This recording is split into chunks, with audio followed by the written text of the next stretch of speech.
on that. She'd always, bless her little heart, she always had the worst time. Yes, Mother. I'll speak sorry. That's how the feeling is.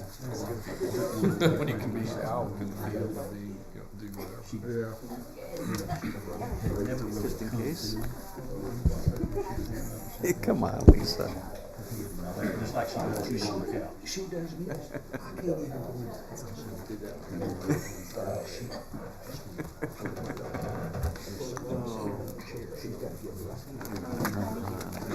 Good, thank you. How you doing? Good? This person is green.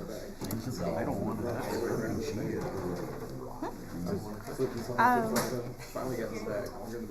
I thought I thought since it was green, you could. I don't do these very often. I don't know. I just learned how to turn them off not long ago. But see, like, I mean, I'd go like, was it that one or where is it that I?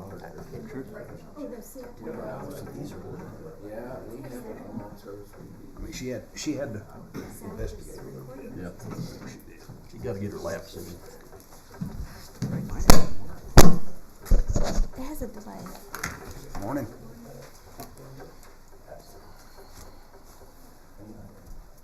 All right, I'm going to call this meeting of the Sweetwater City Council to order and ask Kathy Monroe with First Presbyterian Church to give the invocation this morning, and then Councilman Pearson's going to lead us in the pledges.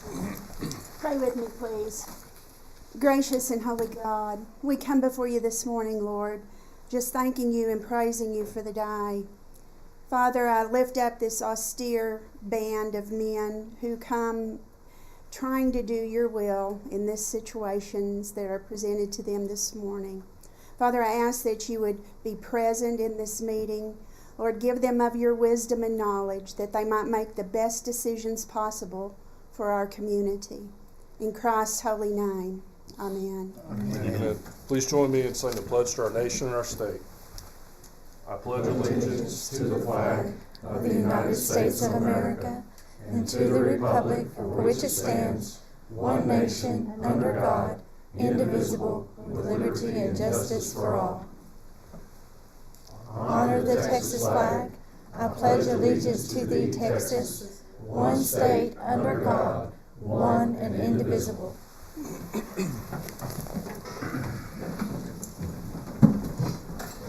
morning, everyone. Okay, we'll now move to item 4, which is discuss, consider, and act upon approval of the minutes held on January the 11th, 2022. So moved. Second. All in favor? Aye. Motion carried. Okay, item 5 calls for public input. At this time, if there's anyone who wishes to speak on any matter other than personal matters or matters under litigation for length of time not to exceed 3 minutes. Anyone? Okay. We'll now hear a presentation from Ms. Margaret Somerville, Executive Director of Texas Coalition for Affordable Power. Mayor, City Council, thank you for giving me a few moments of your time this morning. I'm Margaret Somerville. I'm the Executive Director of the Texas Coalition for Affordable Power. And 21 years ago, the City of Sweetwater passed a resolution that joined a group called the City's Aggregation Power Project. And the purpose of the group was to come together and help cities save money on their electric bills. Fast forward about 10 years, and CAP merged with the South Texas Aggregation Project, and we became TCAP in 2011. With the same purpose of finding savings for our members and ultimately saving tax dollars for your residents. With 169 members, TCAP is the largest organization of its kind in Texas. As we continue to celebrate our 20th year, we want to thank our founding members, those members that have been with us since the very beginning and continue to be leaders in working together for savings. So on behalf of the Board of Directors and myself, I want to present this to the City of Sweetwater as a thank you. Thank you.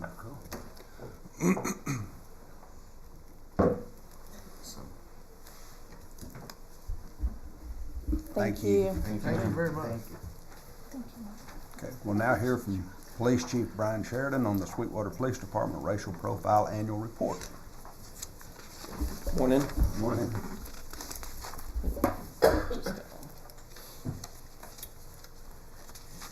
In 2001, the Texas legislature basically requires us to, and also the Sandra Bland Act, requires law enforcement agencies to collect data and provide more detailed analysis of basically vehicle stops that we conduct within our community, and have a detailed analysis, like I said before, to provide y'all and TCOL. We stopped, last year we stopped 1,544 vehicles.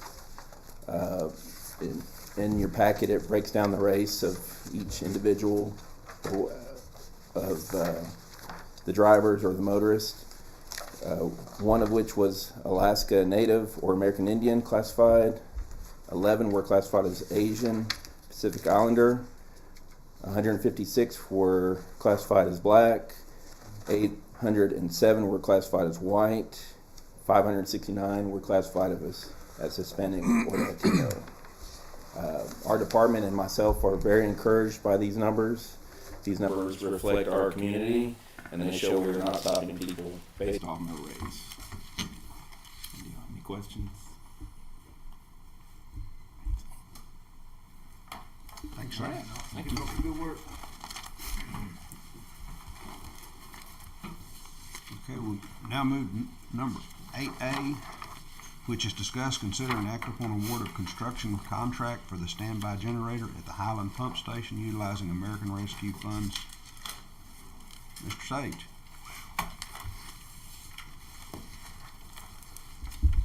Good morning, Mr. Mayor and Council. Good to see everybody. So a little background on this. If you will recall, we discussed utilizing the ARPA monies for standby power generation, or emergency generators. We are designing generators for the Highland Pump Station, multiple portable generators for the well field, and also a generator for the water treatment plant. So the first one that we're going to bring before you today is for the Highland Pump Station. Those proposals were received and ranked by the review committee.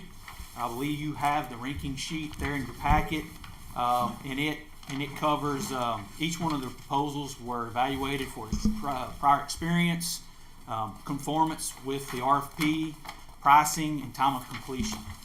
And so, given that information included in the proposals, the recommendation for award of this project is to Dowtech Specialty Contractors for installation of the Highland Pump Station standby generator.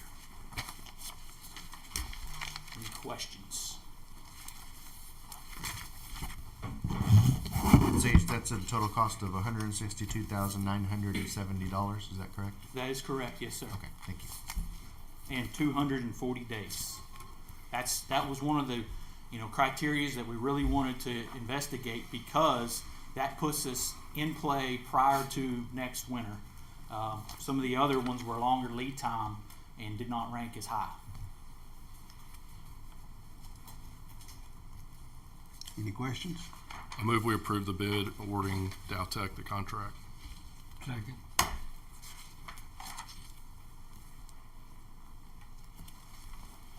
All in favor? Aye. Thanks, sir.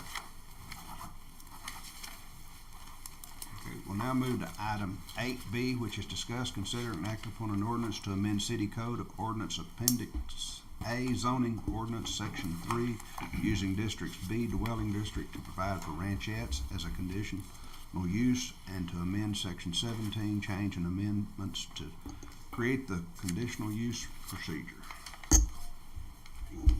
Mr. Dana. Mayor and Council, appreciate the opportunity to present this to you this morning. This request comes from where our department has received requests over the last few years about a ranchette use or animal uses on some of our properties that are near the city limits lines, and our current B dwelling zoning district does not allow for animal units at all, but it does appear to be the zoning designation on more of the outskirts of our properties. The only zoning designation right now that allows for animal units, aside from what's allowed in residential areas with chickens and that type of thing, is our agricultural, or what we call our residential livestock district, and we have very, very few locations with that.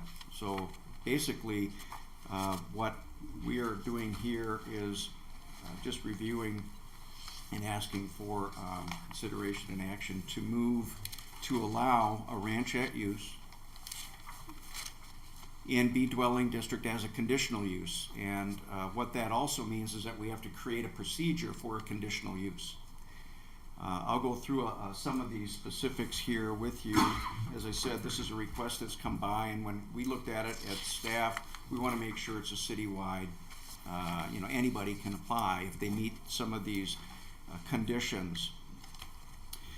So an eligible property, and I'll get into a map here if I need to in a little bit, but basically it's properties on the city limits edge, or properties that are contingent to properties on the city limits edge. So if it's a shared property line but it's not on the city limits line, it's still allowed as part of this process to allow for a ranchette use.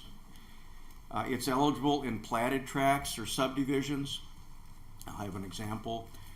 In the B dwelling district, we allow for, or would allow for, a 2-acre minimum tract size. And the reason for that is we have a lot of B dwelling properties that are less than 2 acres, and we didn't want everybody to be able to do this, because it doesn't make sense on a 8,000 square foot property or 10,000 square foot property for this. It would have to be a 2-acre minimum lot size, and it would have to have a primary residence. So the difference between this and agricultural properties, where there doesn't have to be a main residence on our dwelling properties, but it does here. It has to be associated with a home, and that's the key. That's really the ranchette. There are some animal units that are allowed that we currently already have in our city code, and I have a table. But basically, doesn't matter what size property you have. If it's 2 acres, you have 2 acres worth of animal units. If it's 5 acres, you have 5 acres eligible for animal units. If you have more than 5 acres, it doesn't matter. We hold the line at a 5-acre maximum for animal units. So if you have 20 acres, you're only going to get animal units that are worth 5 acres, so to speak. And these properties have to be on roadway access. They have to have utilities and so forth. And the reason that we want these platted is to make sure that they do. They have to have roadway access on an improved street, for instance.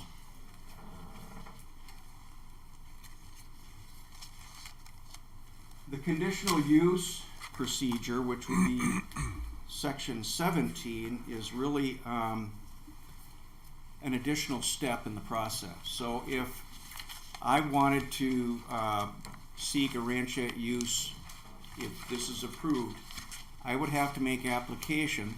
It would have to go to the Planning and Zoning Commission. We'd have to notify property owners within 200 feet, like we do with a zoning change, and it would be reviewed at the Planning and Zoning Commission level. They would then make a recommendation to the City Council. So the decision really rests with you based on a recommendation from the Planning and Zoning Commission.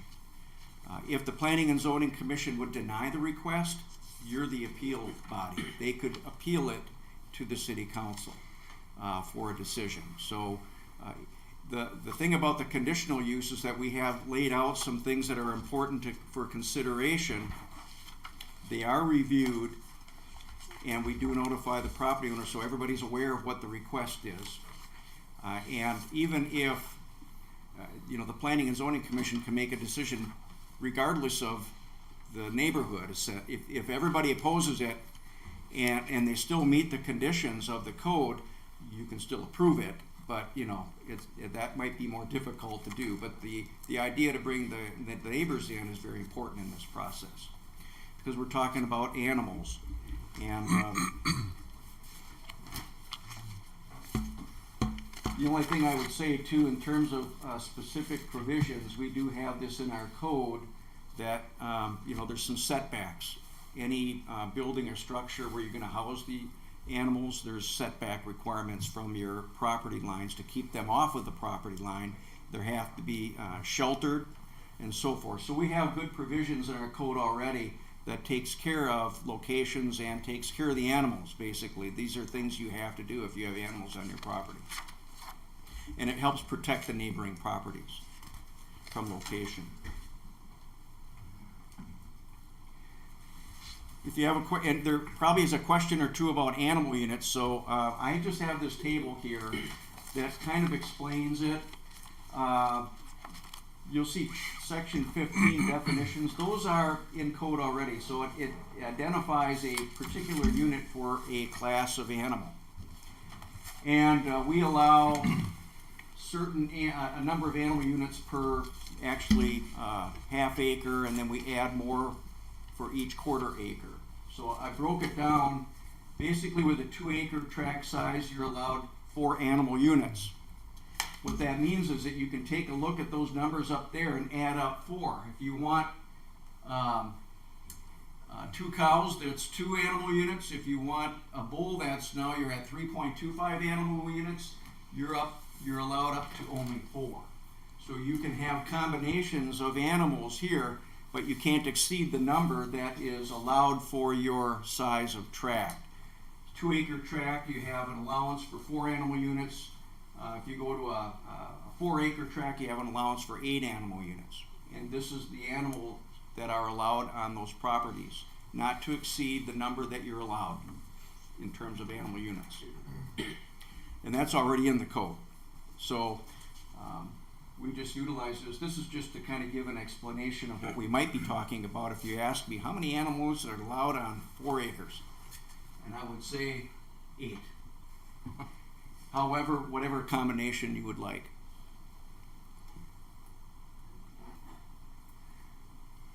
So the conditional use, getting into this because it is 2 sections. Again, I just went through these. I did add a provision on the end where the Director of Planning and Development Services is authorized to make the final determination whether a property is eligible for conditional use. It's laid out pretty well, but I think it's a matter of, okay, somebody makes application, yes, you're eligible, we'll get through the conditional use process. And that's mainly because it's codified, and then if other staff are looking at it, they know that the director has to make that decision that it goes forward for an application to our Planning and Zoning Commission. Just so you know, you'll see some orange hatched properties. You'll see the one way off on the left, you'll see a couple along the sides. Those are really the more eligible areas for this to occur based on the lots, or based on the bee dwelling district designation. So it's not all over the place. It's some larger properties that are located on the outskirts of town. And you'll see that anything under 2 acres is not hatched because that wouldn't be eligible for this particular use. All this is doing, I've got a number of slides, is to break it down by size of tract. Hard to see here, but the Planning and Zoning Commission felt it was very important to go, how many properties are we talking about? So what we did is we identified pretty closely how many properties would meet the 2 acre plus. And you'll see, wherever you see some numbers here, that all meets it. That big tract there is certainly way over 2 acres, actually owned by one property owner. If you go along the line, you'll see some other numbers here. All of those areas that have numbers on it all are eligible. This is on the west side of town. This is on the east side of town. All of that area is potentially eligible. And the area up on the top on the right is this area right here. This is actually platted already, would be allowed. In fact, this is one of the requesters who came into the office and said, I have platted area. have an idea to do some of this, and so we looked at that property as well as the city overall to see if this is something that we would like for you to consider. Dan, could you go back to the previous slide, please? Help orient me on exactly where we're at. You said if you see that area up there with the B dwelling up on the top right, that's Newman Street coming down. And you go straight down and you'll have Alabama. So it's a rundown Alabama. We've got some multi-family homes in that E dwelling district. Okay, so that's southeast. Yeah, I'd say south. Yeah, it's Okay. more southeast. Okay, Sure. I misunderstood. Yeah. I thought you said northeast. Yeah, I was really talking more about that property on the top. Okay. And this is the actual one that's on the top. It's platted already, and this would actually be allowed. It's eligible. All you retracted and you're be eligible. Here's just some other. This would be now to the northwest, I guess. Just those tracks.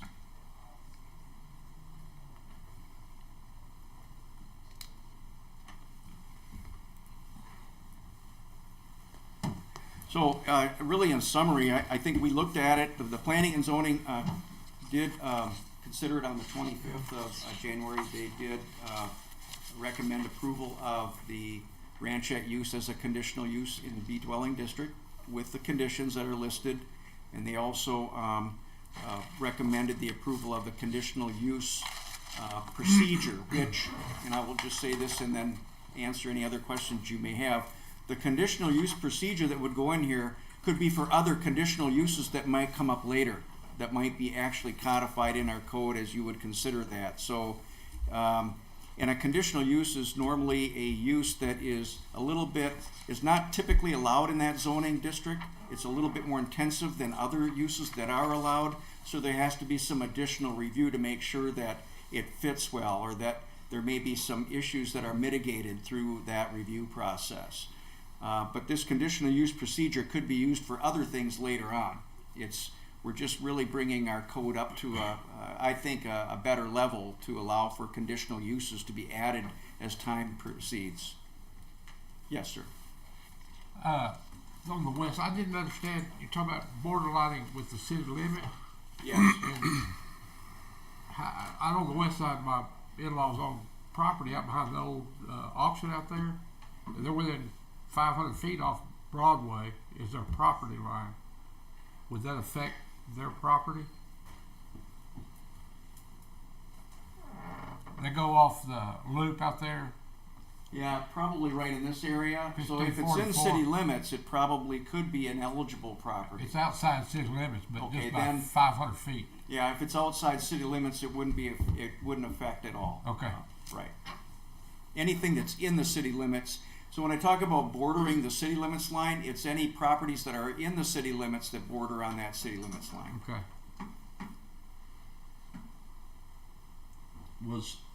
This particular change, is it driven by a single property owner that just wants to be able to have livestock on their property, or is there somebody that is looking at developing ranchettes? Or can you tell me that? Well, certainly there's one property owner that has probably been a little bit more involved with the staff, but I know that there's a number of property owners that have inquired over time, even before I started. There was even some discussion that this might have been allowed in B dwelling district in previous years, and it was taken out for some reason. I've never found that to be, in my research, to be the case, but so there's been a number of folks that have inquired. Some of them smaller tracts. This one, the one is really more of a subdivision. It's really about 5 or 6 tracts that they're considering doing this, because they feel that some of the folks that may buy the properties would like to have a calf, would like to have a cow there, with 4-H and those kinds of things. And we really don't have any ranchette use in the city, hardly at all. In fact, I don't know if I can get it on this. If you see that green down there, that's just off of the highway, that's our dwelling district with livestock use, and then you've got that one little one up there. That's all we have for our dwelling. So if we allow a ranchette use in B dwelling zoning district, it opens it up a little bit more, but under conditions and with some limitations.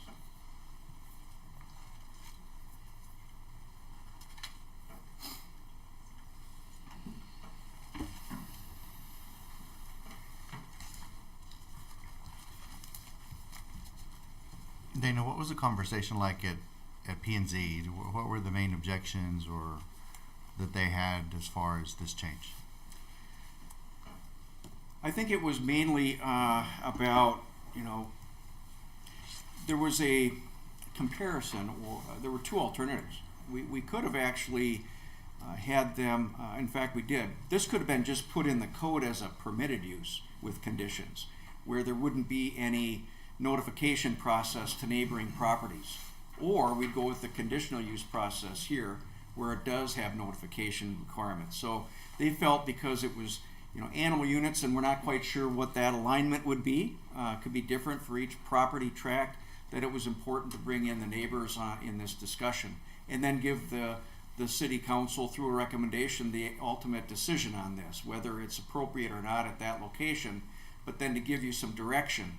So the first time we met, we didn't have as many criteria on the conditions. We added some that we feel makes it even better on the reviews, and then if it does get approved, it's pretty appropriate because it's gone through all the hoops that you need to in this regard. So we address some of the concerns about what if animals just show up on a neighboring property and I don't like it.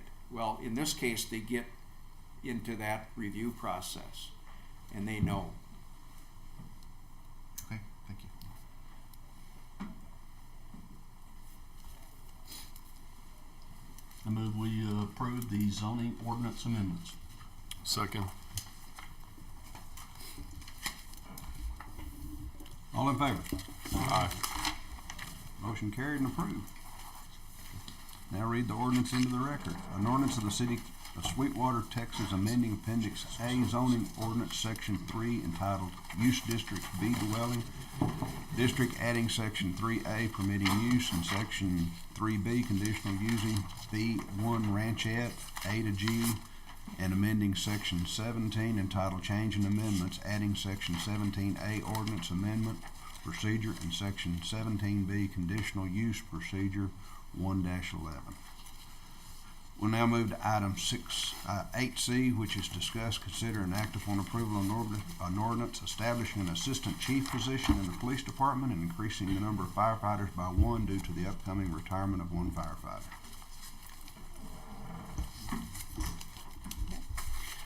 With the implementation of corporal position, for our department that the council passed earlier this year, that gives us the opportunity to have an assistant chief. After being here a year, I believe a department our size warrants the position of assistant chief. This position will provide not only administrative support for myself, but for the whole department and the community. And this position will help our department reach its full potential. I do ask that you, for your approval for the position of assistant chief this morning. Make a motion we approve. Second. Thank you. All in favor? Aye. Motion approved and carried. Now read the ordinance into the record. An ordinance establishing classifications, number of positions for the fire and police department pursuant to chapter 143.021 of the Texas Local Government Code, increasing the number of firefighter positions by one, and establishing an assistant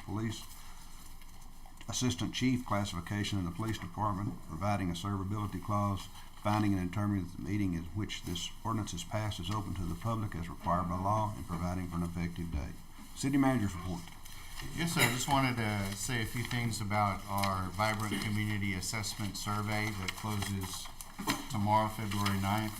The survey can be found online on our website at sweetwatertx.gov.